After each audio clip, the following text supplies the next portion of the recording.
tardes, muchas gracias nuevamente por concurrir, por reencontrarnos aquí en la Casa de la Cultura en este segundo encuentro del ciclo Usina para seguir planteando estos temas que presentamos hace un poco más de un mes, hace algunas semanas, y con la intención de continuar en los próximos meses durante este 2024. En esta ocasión vamos a poner el foco en narcotráfico, exportaciones, en dependencia, partiendo de una ciudad que en junio de 2017 fue el escenario del secuestro de casi 2 toneladas de cocaína en el parque industrial de Bahía Blanca, en la causa conocida como Bobinas Blancas, en la cual, según se informó oficialmente, se inició a partir de un dato brindado por la DEA, y el destino de esa droga era Canadá o España. El territorio bahiense era un punto intermedio entre Mendoza y Buenos Aires, que era desde donde pensaban exportar la droga. Ignoro los motivos, pero tengo mis sospechas de que eligieron el parque industrial porque era un lugar con menos controles que otros. Esto nos decía el fiscal federal Gabriel González da Silva en aquella época. Y agregaba que en el juicio posterior se pudo registrar un delito de gravedad similar al narcotráfico, que es el lavado de activos, y en particular en esta ocasión a través de la utilización de criptomonedas. 3 ciudadanos mexicanos, 3 argentinos fueron condenados por el almacenamiento ilegal de estupefacientes, mientras que el operador de bitcoins fue sentenciado por el lavado. En marzo de 2021, el presidente de la Unión Industrial y propietario de la nueva provincia, Gustavo Elías, mandó a destruir una edición completa del periódico porque publicaba en su portada la reconstrucción de un hecho de abuso policial contra 2 hermanos que estaban siendo investigados por narcotráfico. Y en aquel entonces, según nos contó el CEO del diario, Fernando Monachelli, Elías entendió que el abuso policial podía horadar una investigación en curso de la Justicia Federal que estaba a cargo del fiscal Santiago Ulpiano Martínez. Entre paréntesis, recientemente Elías se asoció con Gustavo Scaglione, propietario de varios medios en Rosario, para la compra del Canal 9 de Bahía Blanca y algunos otros medios de Neuquén y Necochea.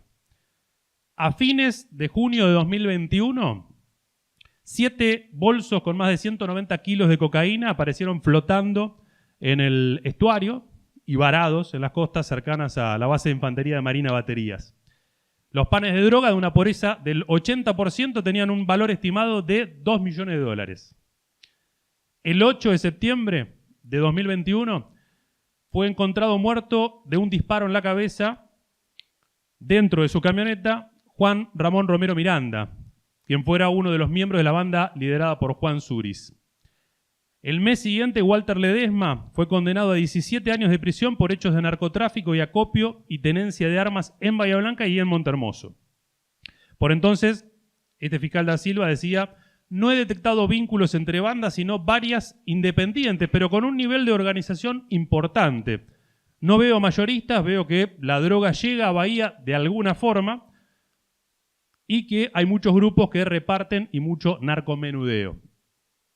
Durante 2021 y 2022 se realizaron encuentros entre funcionarios de la Justicia Provincial y de la Justicia del Fuero Federal para coordinar acciones e intercambiar criterios de política criminal. Concluyeron que la ciudad tiene un mercado interno de distribución relevante y que se consolida como una puerta de salida de grandes cantidades de drogas hacia el exterior.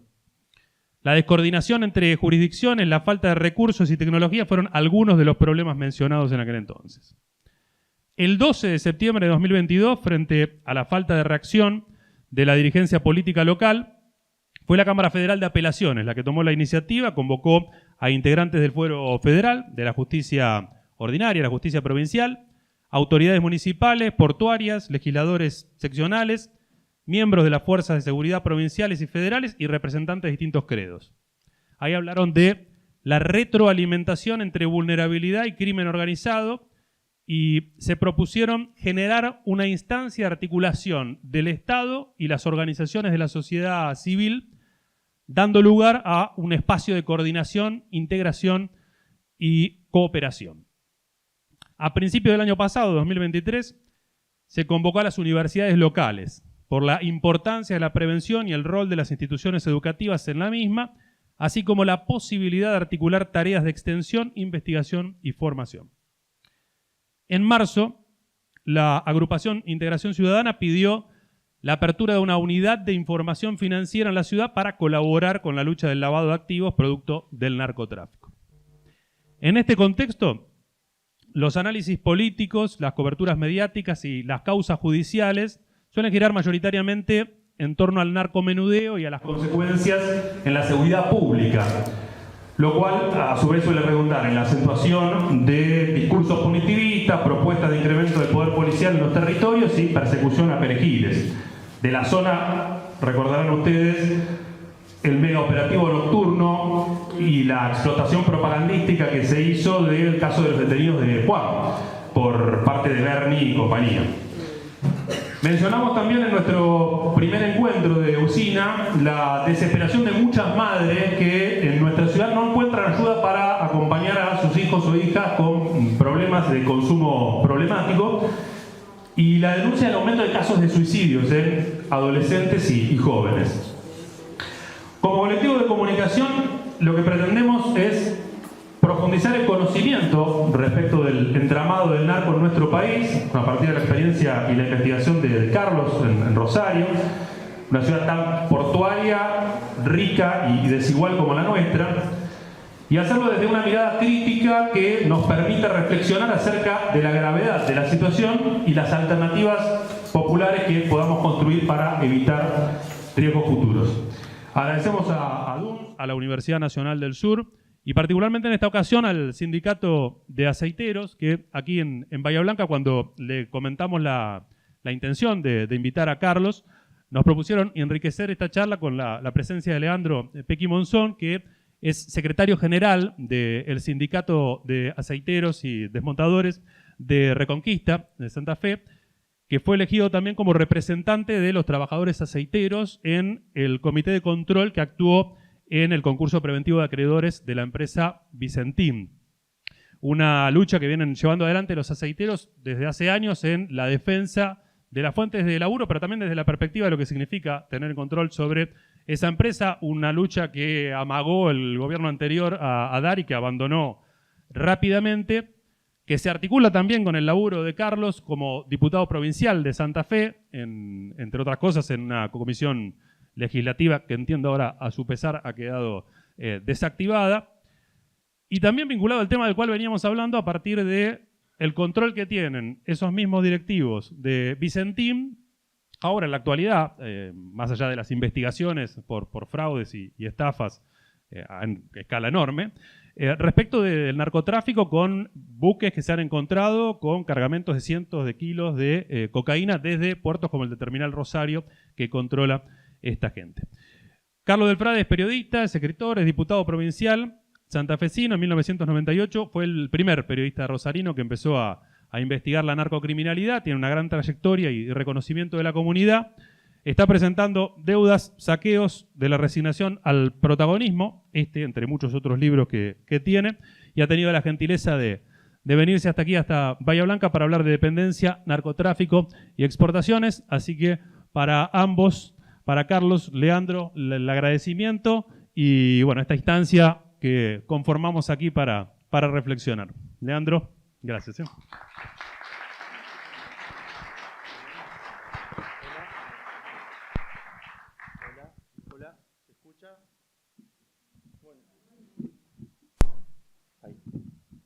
¿Se escucha bien? No, hablo fuerte, igual no. Hola, ahí está. Bueno, primero quiero agradecer a los organizadores, agradecer al sindicato aceitero de Bahía Blanca, que bueno, venimos haciendo un trabajo en conjunto, somos los dos sindicatos de fines del 2021 que agarramos las comisiones directivas de cada sindicato y se viene trabajando junto al sindicato de Rosario también, que agarró a fines del 2021. Cuando me invitó Diego, yo hacía preguntas, decía, ¿qué voy a hablar yo de narcotráfico y todo? Bueno, la empresa que más implicada está en el sistema del narcotráfico es donde trabajamos nosotros. Y bueno, y agradecerle compartir una mesa con alguien que nos escuchó, nos ayudó, estuvo siempre, como ningún otro político de la provincia, que Carlos siempre habló con nosotros, siempre estuvo apoyando. Nosotros empezamos un conflicto con Vicentín a fines del 2018, en donde Carlos ya andaba con nosotros porque se venía planeando después con todo lo que pasó. Vimos que desde ahí ya venían planeando, en donde cerraron 2 procesos productivos en la ciudad natal de ellos, que es Avellaneda, al lado de Reconquista, en la provincia de Santa Fe. Y desde ahí empezamos un conflicto grande, en donde Carlos iba de seguido a Reconquista a hablar con nosotros, tratar de apoyarnos en cada audiencia. Y bueno, a mí me tocó estar acá la primera vez en el 2019, y cuando fuimos en recorrida con Marito, que está acá, Mario, compañero del sindicato de Bahía, me decía que Vicentín, conjunto que ahora ya el grupo Renova va, Viterra lo compró solo, Vicentín estaba por comprar parte del puerto de acá de Bahía. A los 2 meses, cuando cayó la información, estábamos trabajando y nos decían que había que sacar todos los camiones, que todos los camiones iban a salir porque Vicentín entraba en default. Nadie lo creía porque todos sabíamos que venía, se agrandaban, que iban a comprar Bahía. En Reconquista estaban haciendo un edificio imponente. Reconquista es una ciudad de 100.000 habitantes, pero iba a ser donde Vicentín maneja todo, donde a nosotros nos tienen, a pesar del color de la piel, como los negros de mierda sindicalistas, que no le pueden pelear nada a Vicentín. Nosotros con Vicentín en el 2014 recién volvemos a tener delegado de planta, después de los 70, cuando pasó que en Vicentín secuestraron adentro de fábrica 22 compañeros delegados. Volvimos a tener recién en el 2014 delegados elegidos por los trabajadores. Bueno, hay uno de los compañeros, los primeros que fue delegado, que me acompañó hoy acá. Y desde ahí empezó una lucha con Vicentín, en donde hasta ellos en el concurso mismo, hoy te contaba en la radio, nos quisieron meter al representante del comité de seguimiento, sabiendo que la ley de concurso y quiebra dice que el sindicato mayormente dominante adentro de la empresa tiene que poner al delegado del comité. Bueno, estábamos ahí atentos con los abogados de la federación que nos ayudaron mucho, porque nosotros hasta después del concurso no había ningún abogado en Reconquista que quería estar con el sindicato aceitero y todas esas cosas que pasan en los pueblos chicos y donde las empresas manejan todo. Y bueno, hasta que un día nos decidimos, fuimos a la justicia a pedirle que se hagan las elecciones para elegir el comité. Y bueno, ahí me tocó, por ahí no tenía todavía ganas, pero me tocó representarlo a mí, a los compañeros. Me dijeron, avanzá vos, seguí vos. Y bueno, ahí después ya lo empezamos a convocar a Carlos, que Carlos fue el propulsor de lo que dijiste vos en la legislatura, que no te apoyaban mucho. Pero bueno, ahí empezó un recorrido en donde la empresa trató de atacarnos contra los compañeros, al sindicato por todos lados. Yo creo que a la mitad del concurso recién los compañeros se dieron cuenta que nosotros estábamos diciendo la verdad, que venían por todo. Cuando fue un poco de lo que vos decías, la intervención del gobierno, también fue algo que no lo creíamos. Me acuerdo que yo trabajaba de 6 a 14 en ese tiempo, salgo a las 14 y mi viejo me llama y me dice, ¿viste las noticias? Van a intervenir Vicentín. Ah, le digo, deja de joder, qué ganas. Me voy a dormir la siesta, nosotros en el norte dormimos la siesta. Y cuando despierto a las 5 por los mensajes, tenía como 500 mensajes, me dicen, poné la tele que interviene en Vicentín. Desde ahí fueron 2 semanas que me acuerdo que creo que se revolucionó Reconquista, Santa Fe, Avellaneda, que no se lo conocía mucho, salir por todos los medios, por todos lados, en algo que nosotros íbamos a buscar, que era salvar las fuentes laborales, salvar los puestos laborales, que gracias a Dios hasta el día de hoy no nos tocaron ningún puesto. Sí, en el anterior conflicto nos iban a echar 80 compañeros y no lo terminamos reacomodando en otra empresa de Vicentín. Vicentín es un grupo muy grande que maneja toda la zona del norte de Santa Fe, en donde tiene 3.000 a 4.000 trabajadores directos, y como se sabe siempre en pueblos o zonas tan chicas, es el doble o el triple indirecto. Entonces, cuando nosotros salíamos a decir que venían un poco de lo que hablamos ahora por la soberanía de la zona y que Vicentín, si se iba a perder todo, ellos salieron a desmentirnos, salieron a tratar de estigmatizar al sindicato, que decía mentiras, que, bueno, con el transcurso del tiempo se armó también el conflicto de otro sindicato que tiene Vicentín, que es los textiles, en donde los aceiteros tratamos de ayudarlo porque el gremio lo había dejado de lado. Ahí ellos tenían 400 trabajadores directos. Nosotros en lo que es la planta aceitera tenemos 160 trabajadores que están en el convenio aceitero. Y fue ahí de nuevo, fue luchar, pero también nos sirvió a nosotros porque a nosotros siempre nos atacaban. Como se sabe, los aceiteros tenemos un salario digno. Nos decían, no, son lieros, cobran bien, todo. En cambio, con la misma empresa, con Vicentín, hay trabajadores que cobran 3 veces menos que nosotros. Los textiles era un gran caso. Y en esa situación se terminó convenciendo un poco a la sociedad, en donde me acuerdo la marcha del 20 o el 9 de julio. El 9 de julio. No, la que hicieron en Rosario, Reconquista fue el 9. Sí. El mismo día fue.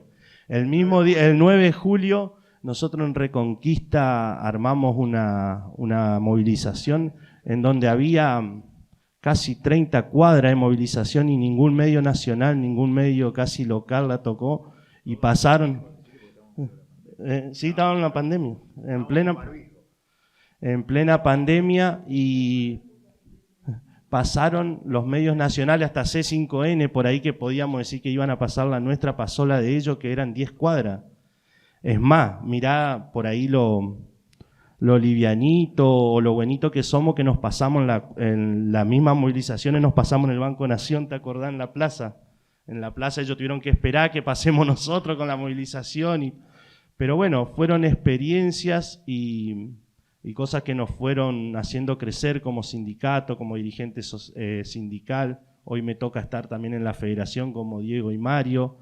Nos toca ver y las situaciones que pasaban cuando está pasando todo esto de Vicentín. Nosotros por ahí en la zona se comentaba que Vicentín podía estar en el narcotráfico, se podía sacar, que de los puertos se sacaba, se movía. Bueno, después escuchándolo a Carlos de todo lo que pasaba en Rosario, también fuimos aprendiendo un poco más de lo que era el grupo, ¿cómo decirlo? El grupo ejemplar de la zona no era tan ejemplar, se fue viendo y fue cambiando la situación. Y bueno, por ahí creo que, como siempre decimos nosotros los aceiteros, en la unidad y en la lucha, demostrar que los sindicatos son importantes, más en estas situaciones que están pasando hoy. A nosotros nos toca luchar contra un grande, que por más que hoy esté, o creemos que está ahí tranquilo, siempre termina siendo un grande, y maneja lo que es la política zonal, la política provincial, porque todavía la sigue manejando Carlos. Entonces todas esas luchas que venimos dando creo que nos da reivindicación a los trabajadores que están en los sindicatos, que por ahí estamos muy estigmatizados ante la sociedad. Y bueno, un poco les conté, les dije lo que era la empresa Vicentín, y los dejo que Carlos sea el que sigue con todo. Gracias a Bahía Blanca.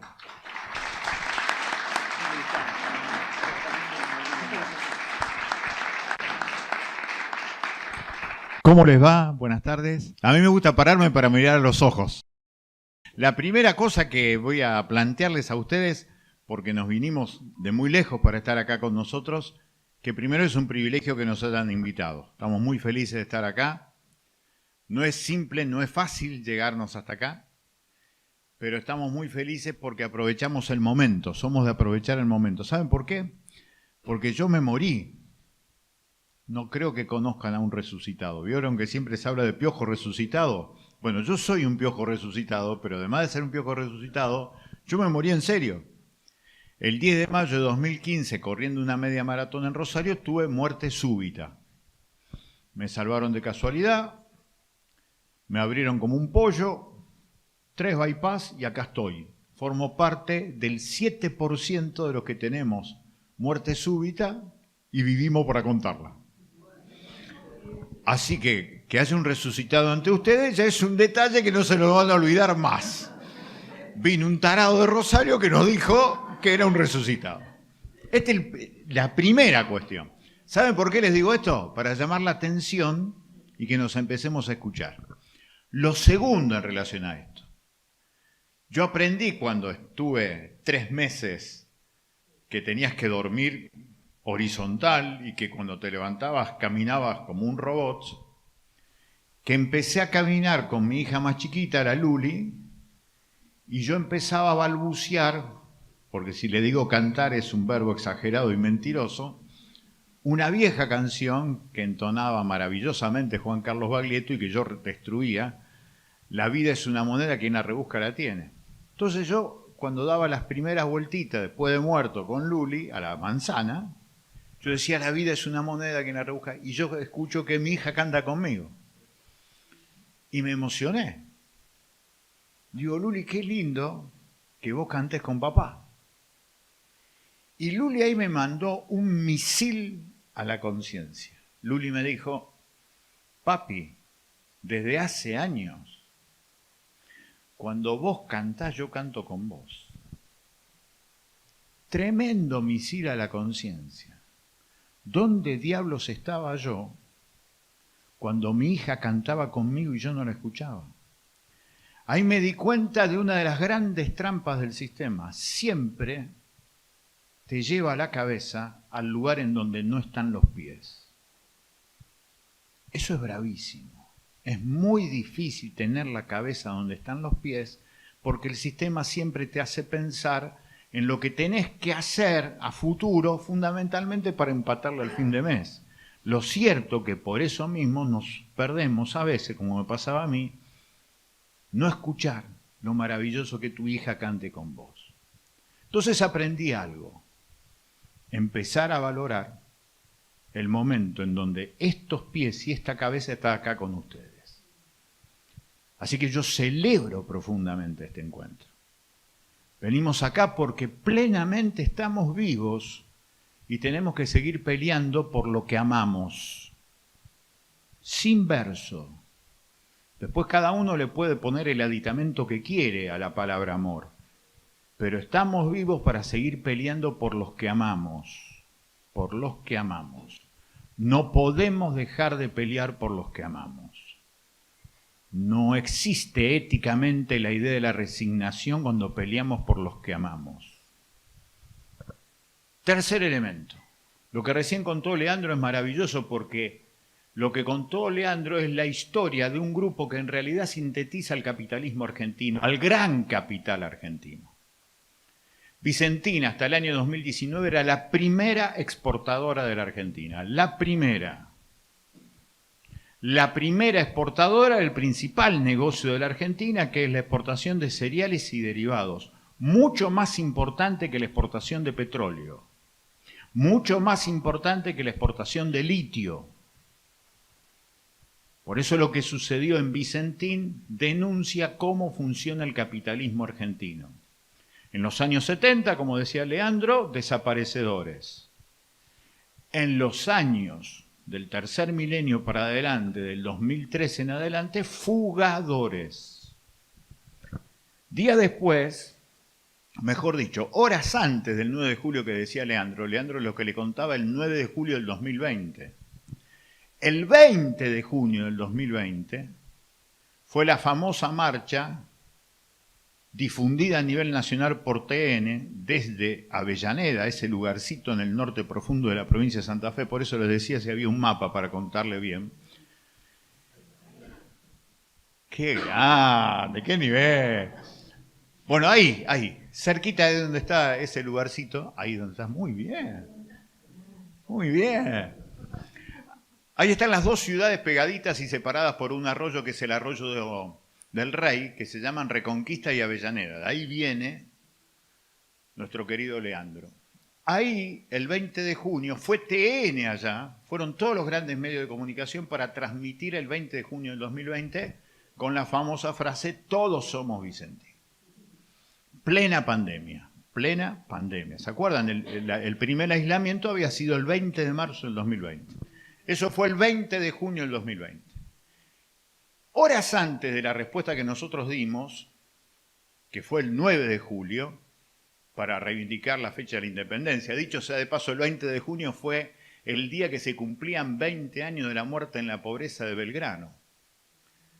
Fue tan impresionante. Belgrano se murió el 20 de junio de 1820 en medio de la pobreza y 200 años después los muchachos de Vicentín juntaban la bandera de Vicentín con la de Belgrano. Profundo asco. Entonces digo, había que reivindicar esto y lo hicimos el 9 de julio como símbolo de la independencia que todavía no tenemos. Pero horas antes, el 8 de julio de 2020, un fiscal federal, Policita se llama el fiscal federal, que lo habrán escuchado estos días porque fue el tipo que allanó las organizaciones sociales por la manipulación de los datos de todos los controles de las cuestiones sociales, de las organizaciones piqueteras y demás. Ese es el fiscal, Policita, es decir, no es un hombre de izquierda. Policita saca una documentación extraordinaria diciendo lo que había pasado en Vicentín. Y Policita, ese 8 de julio del 2020, en esa resolución extraordinaria, dice, en primer lugar, Vicentín generó un endeudamiento de 1.600 millones de dólares. Y entre agosto del 2019 y enero de 2020, fugó 791 millones de dólares a través de 4.418 operaciones bancarias que se hicieron ahí donde recién le contaba a Leandro, que es el Banco de la Nación sucursal Reconquista, frente a la plaza principal de Reconquista. Esas 4.418 operaciones bancarias fueron a paraísos fiscales, a las cuentas corrientes de 14 integrantes de Vicentín y 5 funcionarios políticos, entre ellos González Fraga, presidente del Banco Nación durante el macrismo, y Guido Sanleri, presidente del Banco Central de la República Argentina durante el macrismo.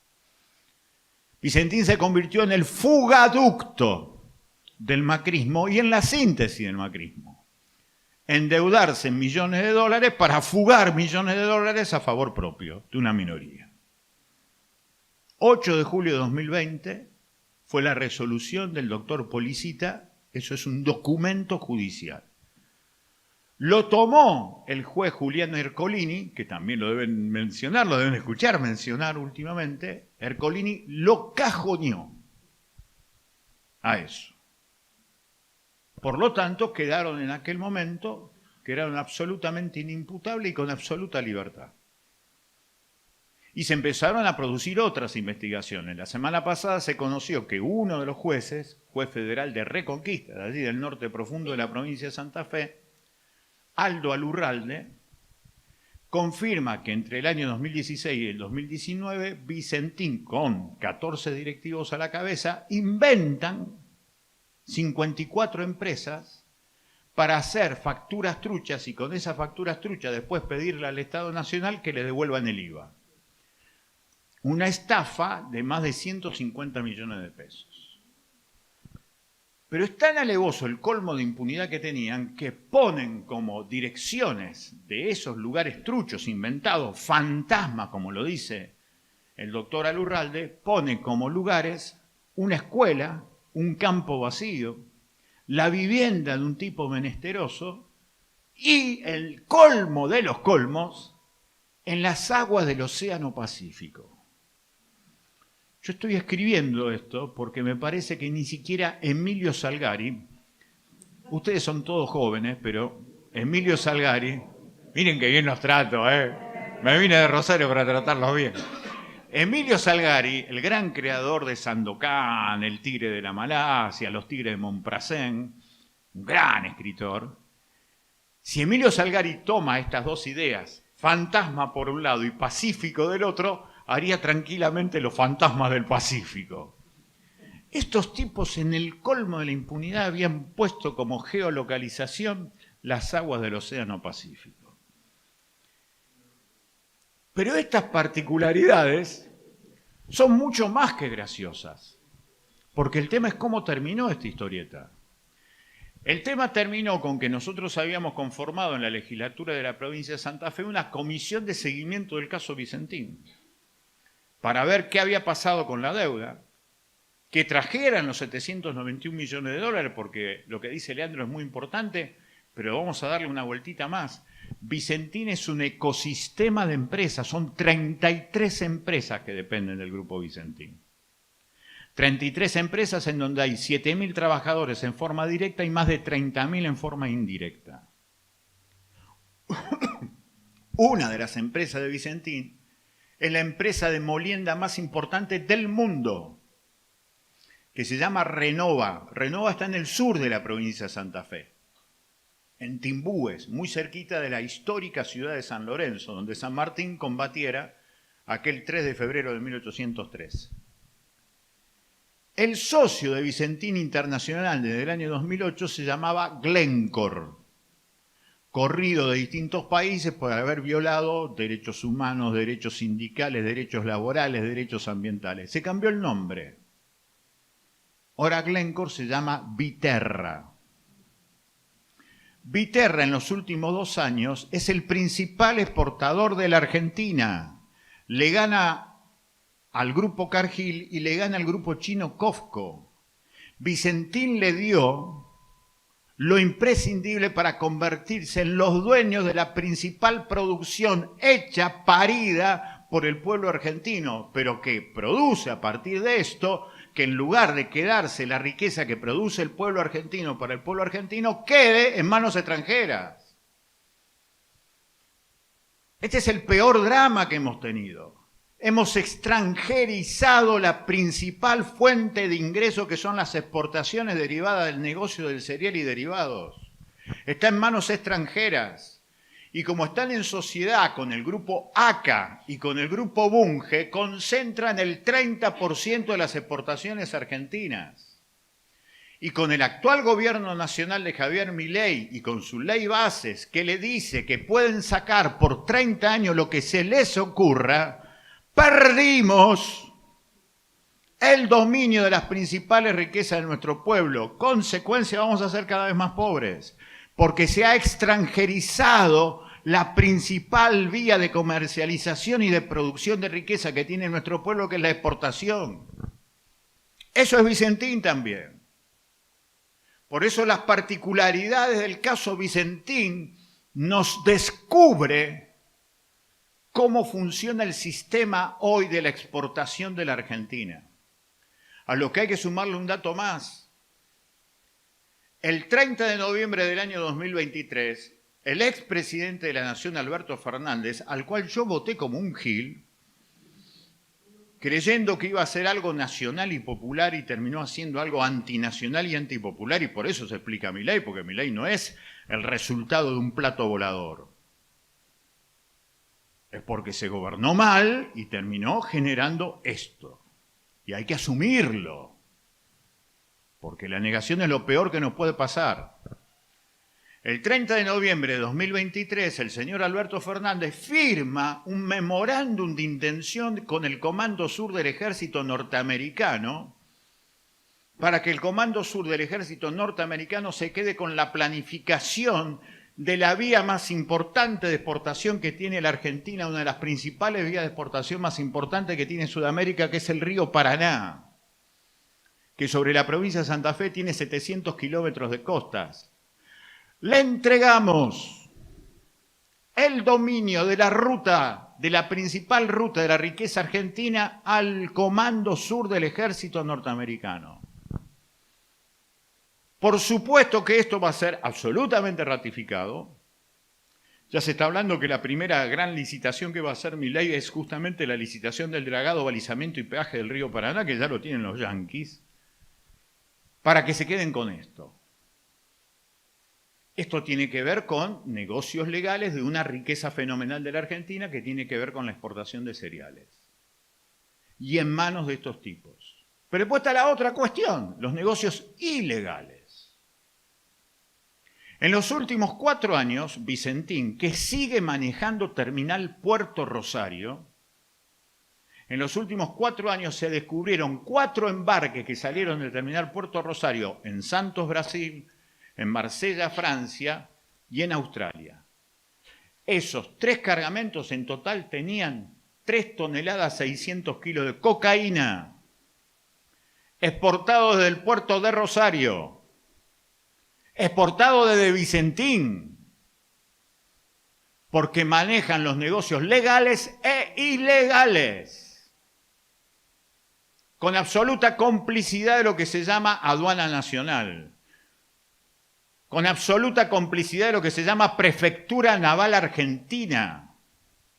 Cuando recién escuchaba el testimonio del compañero que abrió esta mesa diciendo los panes de cocaína dejando flotar aquí en Bahía Blanca, eso está exhibiendo que van a querer desplazar a la prefectura, que de por sí está infectada de corrupción, con una fuerza extranjera para manejar ellos esos negocios. Lo hicieron en Rosario a fines del año pasado.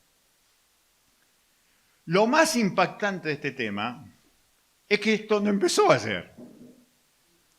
El capitalismo tiene 5 arterias que le alimentan su corazón desde hace 70 años.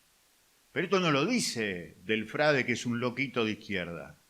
Esto lo dice Naciones Unidas, el Banco Mundial, todas las organizaciones internacionales, y lo ratifica Naciones Unidas todos los días 26 de junio, que es el Día Internacional de la Lucha contra el Narcotráfico, y siempre allí aparece un informe que yo invito a leerlos, porque ahí van a descubrir que la Argentina es el 3er exportador de cocaína de América al mundo.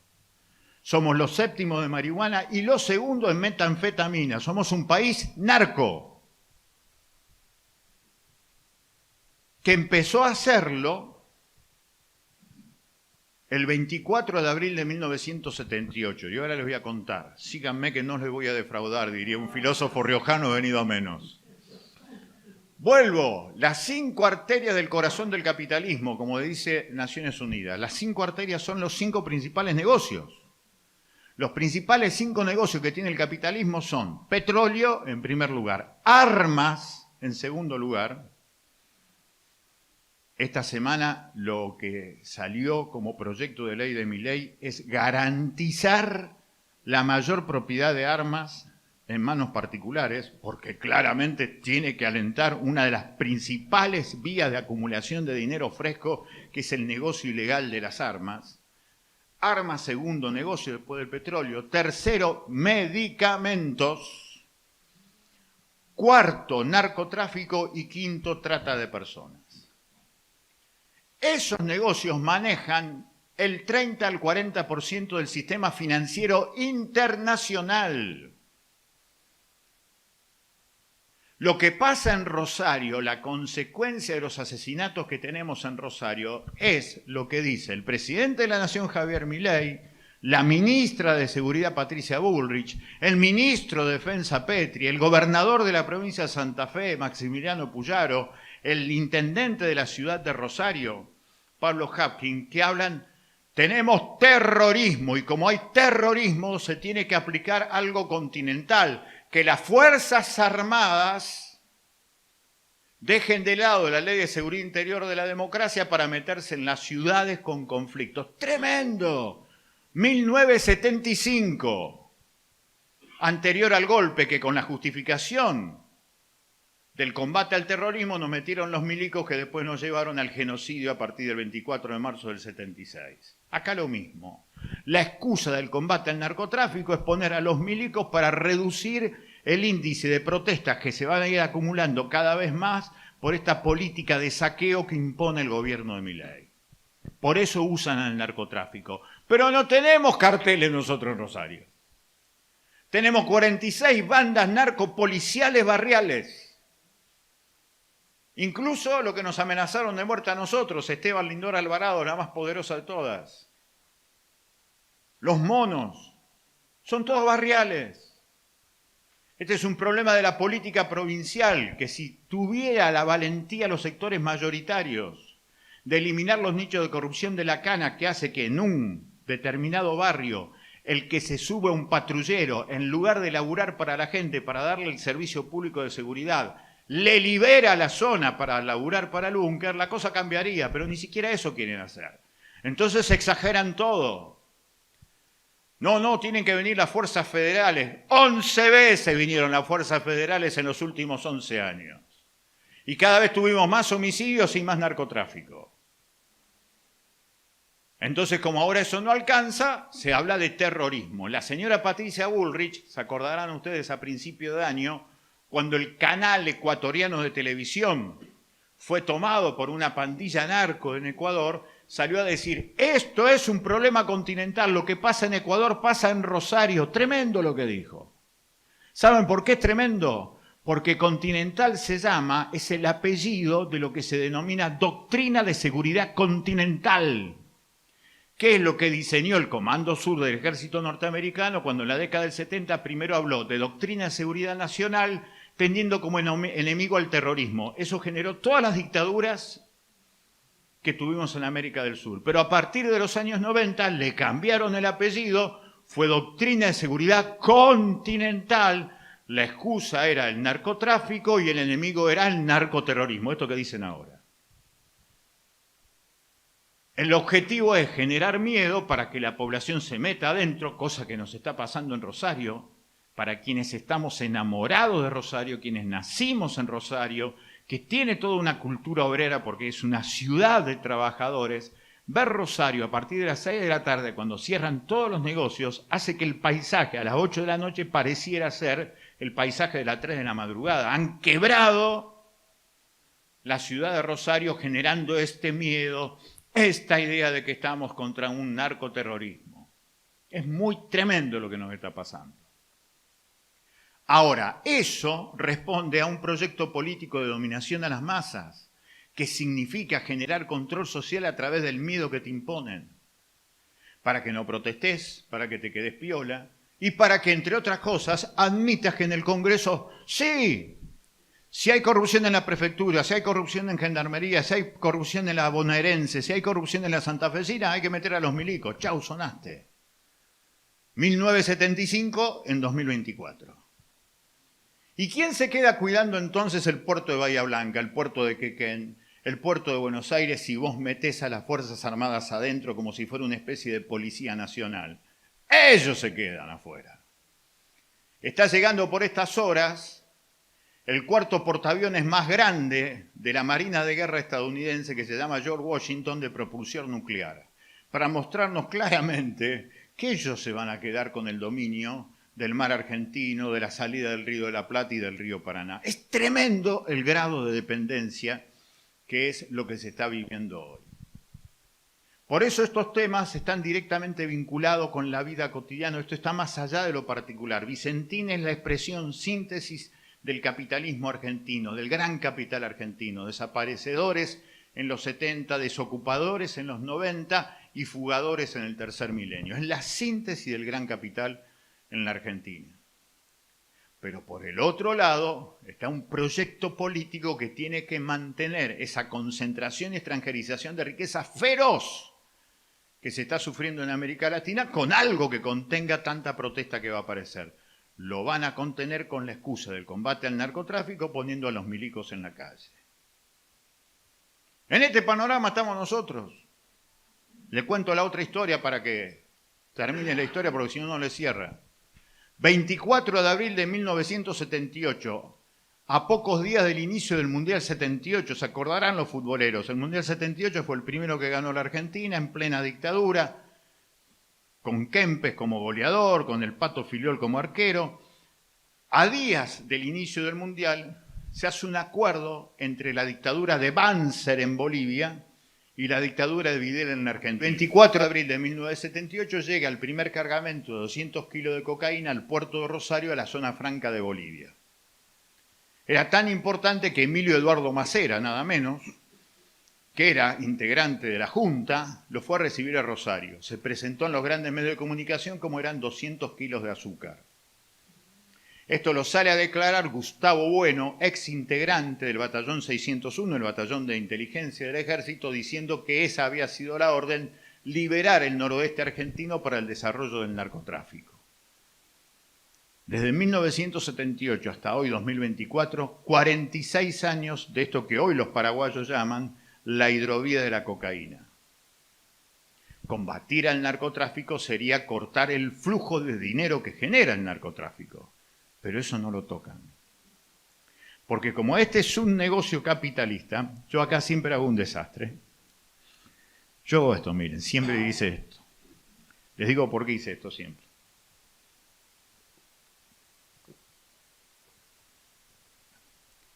Canal 9, me llama una vez de Buenos Aires, Canal 9, véngase del Frade por todo lo que sabe el narcotráfico, le vamos a dar un montón de minutos para hablar del narcotráfico. Le digo, buenísimo.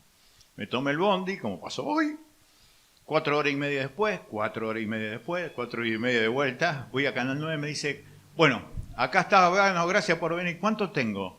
5 minutos. Digo, ¿cómo diablo cuento todo esto en 5 minutos? Entonces me pusieron la copa, el agua. Yo tengo que llamar la atención, como esto que hice, que vio que le dije que era un resucitado. Entonces digo, ¿cómo hago para llamar la atención? Entonces agarro el vaso con agua y lo doy vueltas en la cámara, imagínate. Los camarógrafos, que no es un tarado, es cierto, pero capté la atención, que era lo que quería. Entonces dije, el narcotráfico es esto. Es una copa dada vuelta. Porque lo que se habla del narcotráfico es lo que pasa cuando vos das vuelta una copa. ¿Qué haces cuando das vuelta una copa? Descubrís hacia abajo. Descubrís los últimos eslabones de la cadena de comercialización. Ahora, lo que está arriba está siempre tapado. Porque diste vuelta la copa. Voy a combatir al narcotráfico, pero siempre lo combatí por abajo. ¿Quiénes son los que manejan la guita en Bahía Blanca de eso que está ahí flotando en el agua? ¿Quiénes son los empresarios que se quedan con eso?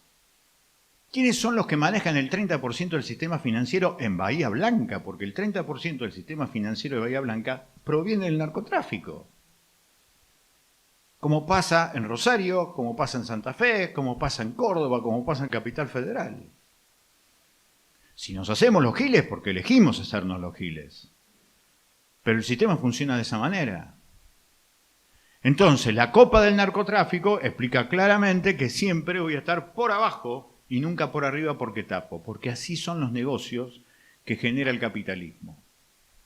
Lo que está pasando hoy en Rosario es que esas 46 bandas narcopoliciales de abajo han tenido muchos tipos que están en cana, el nuevo gobierno le cambió las condiciones de rigurosidad y se han puesto de acuerdo 10 de esas 46 bandas para tirar muertos inocentes, como ellos mismos dicen, en notas con precisa caligrafía. Ahora, eso termina, porque como son 46, necesitan disputarse permanentemente el territorio para tener más guita. ¿Cuál es el territorio que disputan? Es este que yo les conté. De Vicentín se verificaron que salieron 3 toneladas 600 kilos, pero dejaron en cada uno de esos cargamentos 50 kilos en un galpón en un barrio de Rosario que se llama Arroyito, en donde está el glorioso Rosario Central. Glorioso Rosario Central. Ahí, en ese barrio Arroyito, dejaron en el galpón 50 kilos de cocaína que se iban a distribuir entre esos grupos. Porque ese es el negocio. Desde el 24 de abril del 78, los puertos de Rosario y San Lorenzo, además de las cargas legales, exportan las cargas ilegales. Las sobras de eso es lo que alimenta el narcomenudeo, o lo que la DEA llama el microtráfico. Frente a eso, ¿qué pasa con la política? La política se hace la distraída. No tenemos una ley de financiamiento política que genere, por ejemplo, que el Estado garantice a todos los partidos políticos por igual una determinada cantidad de dinero. Y como eso no se quiere discutir, los partidos grandes tienen cada vez mayor cantidad de guita porque vienen aportes privados. ¿De dónde vienen? La primera vez que fuimos a Vicentín, recibido por la administración de Vicentín después de todo este desastre, Sergio Nardelli, que era el jefe de Vicentín, nos reúne a todos los diputados que veníamos de la comisión de seguimiento y dice, yo conozco a casi todos menos a usted, que usted era yo, que ya había escrito hablando de narcotráfico. Nosotros escribimos un libro sobre Vicentín que se llama Vicentín, Desaparecedores y Fugadores, Capitalismo Argentino. Ese es el libro que nosotros escribimos. Entonces el tipo me odiaba claramente, pero además de odiarme, el tipo decía algo que era real. A todos los demás los conozco porque cada uno de los demás vinieron acá a pedir plata. Impresionante, los dejó callados a todos. A mí no, tenía más carta blanca todavía para seguir diciendo barbaridades. Pero eso fue impresionante, porque fue absolutamente demostrativo cómo funciona el sistema. Que si vos no democratizás el sistema de financiamiento político, claramente se da lo que yo siempre digo, el teorema del más grande filósofo argentino de los últimos 50 años, que fue el señor Julio Humberto Grondona, el que fuera presidente de la AFA. Julio Humberto Grondona definió con una precisión quirúrgica, él dijo, nosotros en la AFA nunca preguntamos por el origen del dinero. Un fenómeno. El tipo dice, vengan a la barguita que total acá. Mientras fluya la guita, ¿qué importa de dónde viene? Eso que pasa en la cancha chica del fútbol, pasa en la cancha grande de la realidad. Entonces, claramente, al sistema nunca le jode el narcotráfico. Para que quede claro. Para el capitalismo es fundamental que siga habiendo narcotráfico, que siga habiendo contrabando de armas, que siga habiendo trata de personas, que siga habiendo negocios negociados y guerras, porque necesita que haya muchas armas que se vendan y necesita además que el petróleo siga siendo lo que mueve mayoritariamente la economía. Entonces cuando te dicen que combaten, lo que generalmente combaten es la copa al revés, siempre por abajo y nunca por arriba. La gran cuestión es qué hacemos nosotros frente a esto. ¿Los estoy aburriendo? Díganme, la cortamos. Yo vine a disfrutar, insisto, Pero vamos a terminar porque si no los voy a agobiar mucho, pero es lindo todo esto. ¿Por qué estamos acá? Sí. ¿Vos sabés lo que significa cuando un tipo como Alvarado te amenaza de muerte? Yo tengo 2 hijas y yo te puedo asegurar que el día que... El que me dijo que me amenazó de muerte me dijo, Alvarado tiene una lista de 45 tipos que va a matar.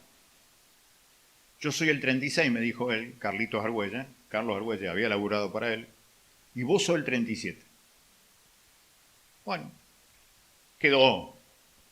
Eso fue el 20 de marzo de 2020, cuando empezó el primer aislamiento por el COVID. El 6 de septiembre del 2021 lo matan a Argüelles. Chao. Próximo soy yo. Los medios de comunicación, algunos ya sabían, empezaron a llamar de Buenos Aires, de distintos lugares, tremendo.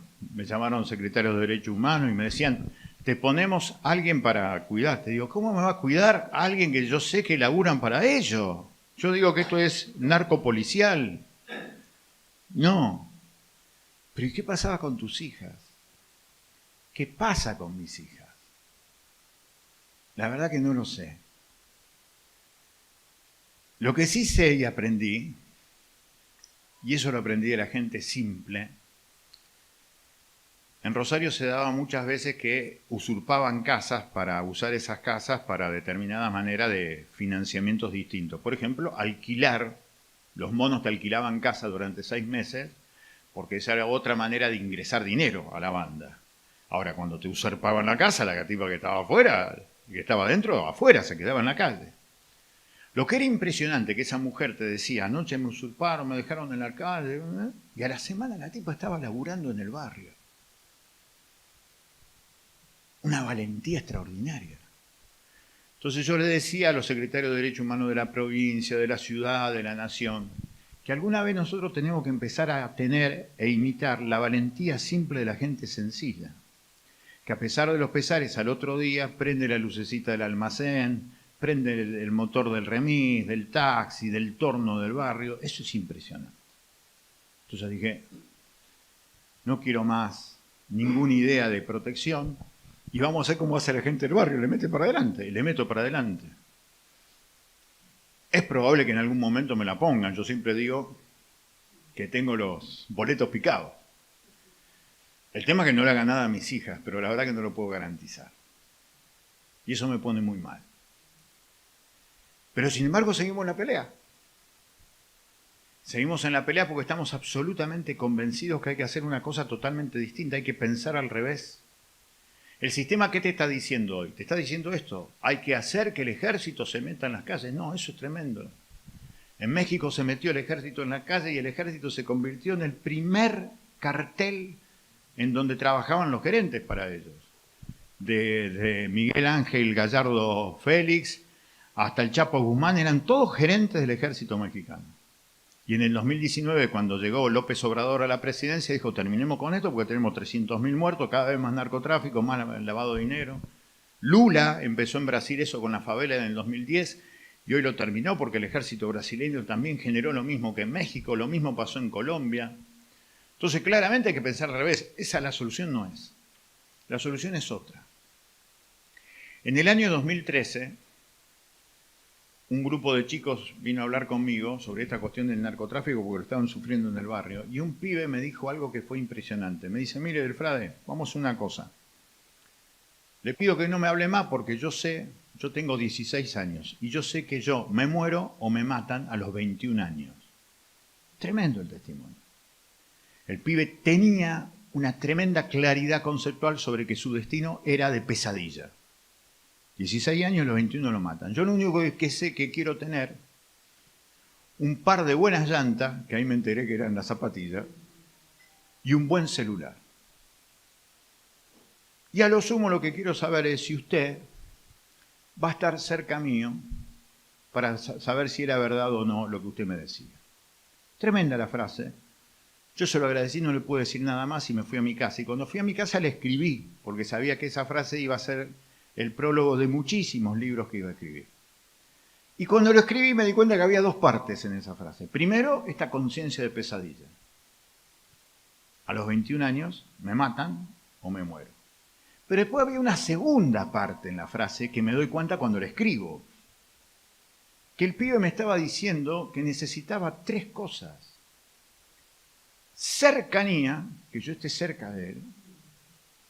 Afecto que genera esa cercanía y compromiso, eso que decían nuestros viejos, que lo que digo con el pico lo sostenga con el cuero. Y entonces a partir de allí me di cuenta que ese relato individual es en realidad una hermosa receta para la militancia política, sindical, social, educativa, periodística. Esto de tener afecto, cercanía y compromiso. Yo creo que más que nunca hoy hay que tratar de socializar a partir de las palabras todo lo que está detrás de todo aquello que se nos presenta como supuesto futuro mejor. Y juntarnos con quienes no conocemos, mirar a los ojos que nunca nos miraron, llegar a las orejas que nunca nos escuchan, porque está en el medio y en juego nada más y nada menos que lo que más amamos, nuestras hijas, los hijos de ustedes, la Argentina real, porque la Argentina real es justamente el presente y el futuro de la gente que amamos. Por eso estamos acá, para compartir estas ideas, para que nos den bronca, pero también generan rebeldía y la necesidad de organizarnos para pelear de lo cercano a lo lejano, para intentar generar algo que nosotros definimos democratizar la felicidad. El viejo sueño de dos tipos maravillosos que se llamaban Manuel Belgrano y Mariano Moreno. Ahora que se viene el 25 de mayo y el supuesto acuerdo que propone Milei, yo les propongo recordar la plataforma política de la Revolución de Mayo, que se llamó Plan de Operaciones, que lo escribieron estos dos tipos maravillosos, Belgrano y Moreno, y decían, el objetivo de la política es la felicidad del pueblo. Miren qué chiquitito, simple, directo para que lo escuche y lo entienda cualquiera. El objetivo de la política es la felicidad del pueblo. Pero para eso, decían, hay que descontentar, este era el verbo que usaban y lo escribían, descontentar a las grandes riquezas que acumuladas en unos pocos se comportan como el agua estancada que pudren a los demás sectores sociales. ¡Maravilloso! Y ese es el sueño colectivo inconcluso. que en el trono de la vida cotidiana esté la noble igualdad. Para eso estamos. El tamaño del amor de nuestros seres queridos tiene que ver con el tamaño del país en donde podamos meter en el trono de la vida cotidiana la noble igualdad. Para eso hay que luchar por la verdad y saber algo que dice Paulo Freire, trabajar por la esperanza, pero esperanza del verbo esperanzar. El verbo esperanza, el sustantivo esperanza, no viene del verbo esperar, en donde vos te quedás sentado para ver si quizás por un milagro el maná vuelva a llover del cielo como en el Génesis. No, el verbo, dice Paulo Freire, es esperanzar, construir con el otro, de acuerdo a las necesidades cercanas, una respuesta distinta a la que te quieren imponer. Revelarnos desde la cabeza, ganar las calles, pero especialmente ganar la calle de la cabeza. Para eso estamos, porque si no peleamos por lo que soñamos, si no peleamos por lo que queremos, terminamos viviendo lo que no queremos. Muchísimas gracias por la atención y disculpen tanta lata.